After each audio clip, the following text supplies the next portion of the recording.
Currently, we've got about 4.8 gigawatts of capacity either in construction or in operation.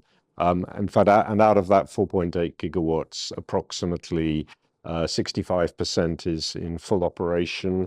There's a relatively small chunk in partial operation, the rest is in construction. This particular loan was raised outside of the Philippines, so it'll be devoted to our international portfolio rather than what we're doing here. And I'd say at the moment, Australia and India are our two fastest growing markets outside of the Philippines when it comes to immediate capacity expansion.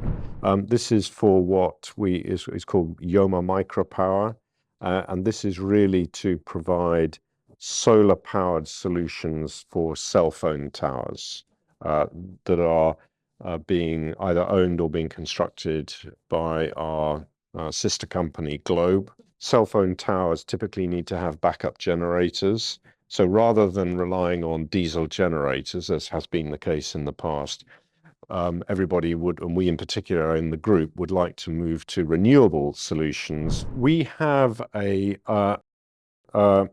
you like, a hub of wind projects that are being built in Quezon province. And the first phase of that, which we call Quezon North Phase 1, will be most likely a 345 megawatt project that we won a GAP tariff for under the Department of Energy's program last year. Overall site, including the land that Real Wind Energy has access to, ultimately this will scale up to become probably the largest cluster of wind farms in the whole of the Philippines. Are we on track to achieve that? And the answer is yes.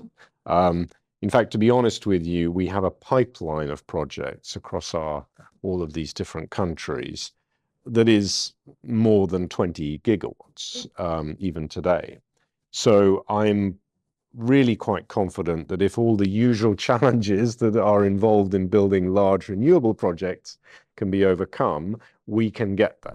We are most excited right now, I would say, by the introduction of storage, energy storage, as a component of all this, because it's all very well having literally tens, hundreds of gigawatts of intermittent solar, wind, what have you, if you can't actually store the energy that's produced in the middle of the day, let's say, and then dispatch it in the evening peak and through the night.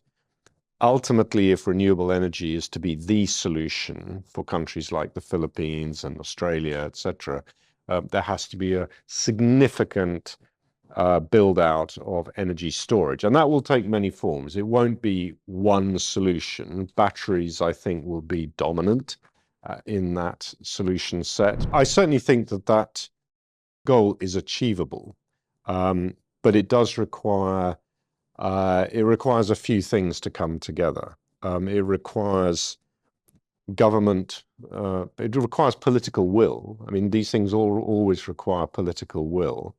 You need an overall regulatory environment, including a pricing environment that is sufficiently rewarding for all of these private sector players to participate in. We also need access to transmission. There's no point in us building a power plant if we can't get the electrons to the consumer.